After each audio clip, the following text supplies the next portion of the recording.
નમસ્કાર મિત્રો, સ્વાગત છે તમારું આજના એક નવા વિડીયોની અંદર। તો મિત્રો આજના સમાચાર વિશે વાત કરવાની છે એ પહેલા જો તમે ચેનલમાં પહેલીવાર આવ્યા છો તો મિત્રો ચેનલને જરૂરથી સબસ્ક્રાઇબ કરી દેજો અને મિત્રો જો તમને વિડીયો પસંદ આવે તો મિત્રો વિડીયોને એક લાઈક પણ જરૂરથી કરી દેજો। તો મિત્રો ચાલો વધારે સમય ન બગાડતા આજના આ વિડીયોની શરૂઆત કરીએ। તો મિત્રો આજના સૌપ્રથમ સમાચારમાં જોઈએ તો મિત્રો આજે ગુજરાતમાં ભારે ઠંડી પડવાની છે અને મિત્રો લોકોને સાવધાન રહેવા માટે પણ જણાવવામાં આવ્યું છે।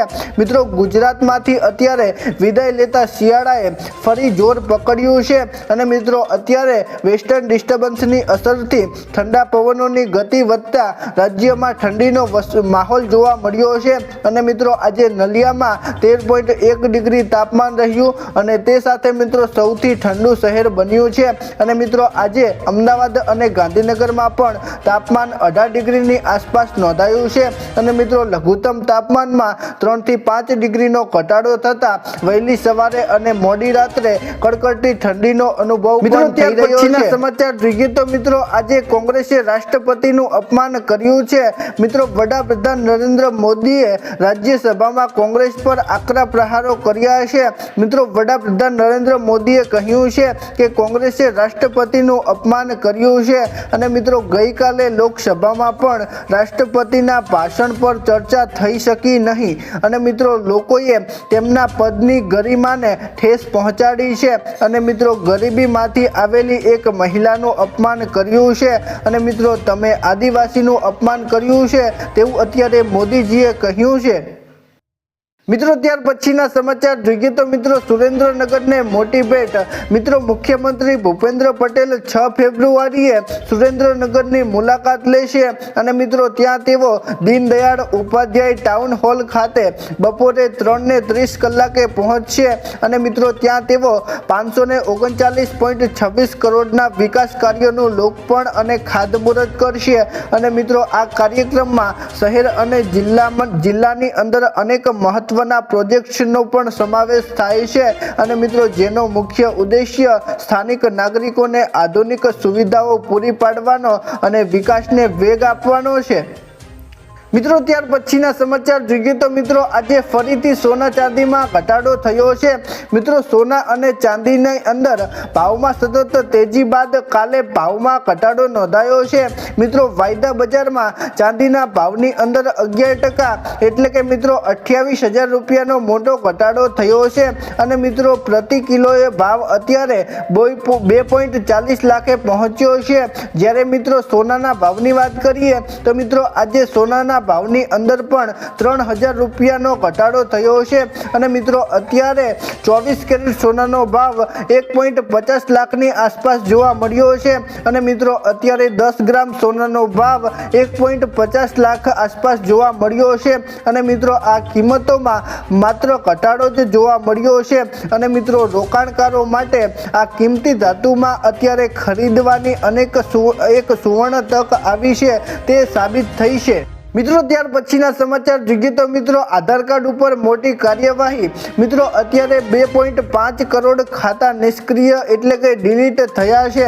મિત્રો યુડીઆઈએ ડેટાબેઝની સચોટતા વધારવા અને ફ્રોડ અટકાવવા માટે આજે દેશના 2.5 કરોડ આધાર નંબર ડીએક્ટિવેટ કર્યા છે। મિત્રો આ તમામ આધાર કાર્ડ મૃત વ્યક્તિઓના હતા અને મિત્રો જેનો દુરુપયોગ રોકવા અને કડક નિર્ણયો અત્યારે લેવાયા છે અને મિત્રો આધાર કાર્ડ ડિલીટ થવાથી સરકારી યોજનાઓની અંદર ગેરકાયદેસર લાભ અને ઓળખની ચોરી જેવી ગુનાહિત પ્રવૃત્તિઓ પર પણ લગામ લાગશે અને મિત્રો યુડીઆઈ મુજબ અત્યારે સિસ્ટમમાં પારદર્શિકતા લાવવા માટે મૃતકોના ડેટાને દૂર કરવો અનિવાર્ય બન્યો હતો। મિત્રો ત્યાર પછીના સમાચાર જોઈએ તો મિત્રો પીએમ મોદી પર હુમલો થવાનો હતો તેવા મોટા સમાચાર સામે આવ્યા છે।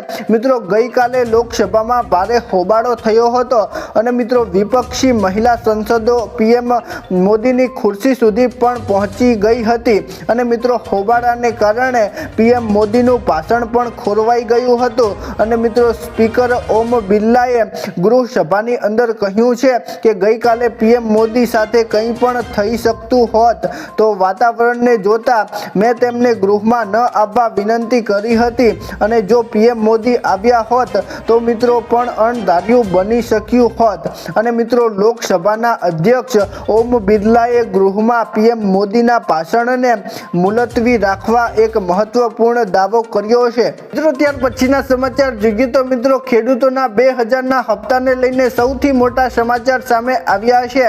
મિત્રો અત્યારે તમને ખબર હશે કે ફાર્મર રજિસ્ટ્રેશન ફરજિયાત કરવામાં આવ્યું છે અને તેને લઈને મિત્રો એક અપડેટ આપવામાં આવી છે. મિત્રો અત્યારે ફાર્મર રજિસ્ટ્રેશન અંતર્ગત પીએમ કિસાન પોર્ટલની માહિતી આપતા પ્રવક્તા મંત્રી જીતુભાઈ વાઘાણીએ જણાવ્યું હતું કે ભારત સરકારના ડિજિટલ એગ્રી સ્ટોક પ્રોજેક્ટ હેઠળ અત્યારે ફાર્મર રજિસ્ટ્રેશન પ્રોગ્રામ અંતર્ગત પીએમ કિસાનમાં 88% ખેડૂતોના કેવાયસી અને જમીનના લેન્ડ રેકોર્ડ્સ તેમજ રજિસ્ટરની કામગીરી રાજ્ય સરકાર દ્વારા પૂર્ણ કરવામાં આવી છે. અને મિત્રો ફાર્મર રજિસ્ટ્રેશન અંતર્ગત પીએમ કિસાન પોર્ટલમાં ખેડૂતોના રજિસ્ટરની કામગીરી પણ પૂર્ણ કરીને ગુજરાત દેશમાં ચોથા ક્રમે છે અને રાજ્યમાં કુલ 59 લાખ ખેડૂતોએ ફાર્મર રજિસ્ટ્રી પોર્ટલ પર પોતાનું રજિસ્ટ્રેશન કરાવ્યું છે તેવું અત્યારે જાણવા મળ્યું છે.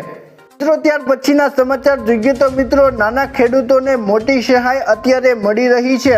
મિત્રો ગુજરાત સરકારના બાગાયત વિભાગ દ્વારા ખેતીમાં ટેકનોલોજીનો ઉપયોગ વધારવા માટે સહાય યોજના શરૂ કરવામાં આવી છે અને મિત્રો ખાસ કરીને નાના શ્રીમાંત અને અનુસૂચિત જાતિ તથા મિત્રો જનજાતિના ખેડૂતોને લક્ષ્ય બનાવીને આ યોજના અમલી મૂકવામાં આવી છે.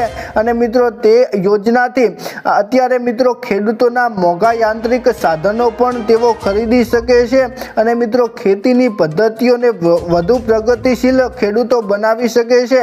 અને મિત્રો આ યોજના હેઠળ વિવિધ સાધનો માટે સરકાર યુનિટ કોસ્ટ અનુસાર નક્કી કરેલી સહાય ફાળવે છે અને મિત્રો પીટીઆઈ એચપી સુધીના ટ્રેક્ટર સુધીની માન્યતાઓ પણ છે.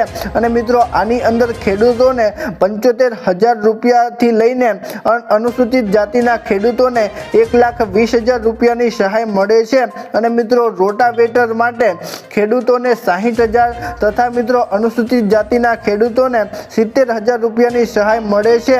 અને મિત્રો કલ્ટિવેટર ટોલી અને મિત્રો પાણીના ટાંકા માટે પણ 50,000 રૂપિયાથી લઈને 1,00,000 રૂપિયાની સહાય દરેક ખેડૂતને મળવાપાત્ર થાય છે.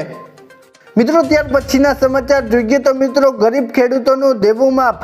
મિત્રો આજે 2026નું બજેટ રજૂ થયું અને મિત્રો બજેટની અંદર મહિલાઓ, ગરીબો, મધ્યમ વર્ગના લોકો અને કર્મચારીઓ માટે મોટી જાહેરાતો કરવામાં આવી છે. અને મિત્રો આ બજેટની અંદર ઘણી વસ્તુઓ સસ્તી થઈ છે તો મિત્રો ઘણી વસ્તુઓ મોંઘી થઈ છે. અને મિત્રો સાથોસાથ ખેડૂતો માટે પણ આ બજેટની અંદર રાહત આપવામાં આવી છે. પરંતુ મિત્રો ખેડૂતોને જે પણ આશા હતી તે પૂરી થઈ નથી. મિત્રો ખેડૂતોનું દેવું માફ કરવામાં આવશે તેવી જાહેરાત સરકાર 2005થી કરતી આવે છે પરંતુ મિત્રો અત્યારે 2026ની અંદર પણ ખેડૂતોનું દેવું માફ કરવામાં આવ્યું નથી. મિત્રો અન્ય રાજ્યોની સરકાર ખેડૂતોનું દેવું માફ કરે છે પરંતુ મિત્રો ગુજરાતની સરકાર ખેડૂતોનું દેવું માફ કરી રહી નથી. તો મિત્રો આ વિશે તમે શું વિચારો છો નીચે કોમેન્ટ કરીને જરૂરથી જણાવજો. અને મિત્રો 2026ની અંદર પણ અત્યારે ખેડૂતોનું દેવું માફ થશે તેવું લાગી રહ્યું પણ નથી. તો મિત્રો આ વિશે તમે શું વિચારો છો નીચે કોમેન્ટ કરજો. અને મિત્રો જો તમને આજનો વિડીયો પસંદ આવ્યો હોય તો મિત્રો વિડીયોને લાઈક કરી ચેનલને જરૂરથી સબસ્ક્રાઈબ કરી દેજો. તો મિત્રો ચાલો મળીશું એક નવા વિડીયો સાથે. ત્યાં સુધી અમને રજા આપજો. ધન્યવાદ. જય જવાન, જય કિસાન.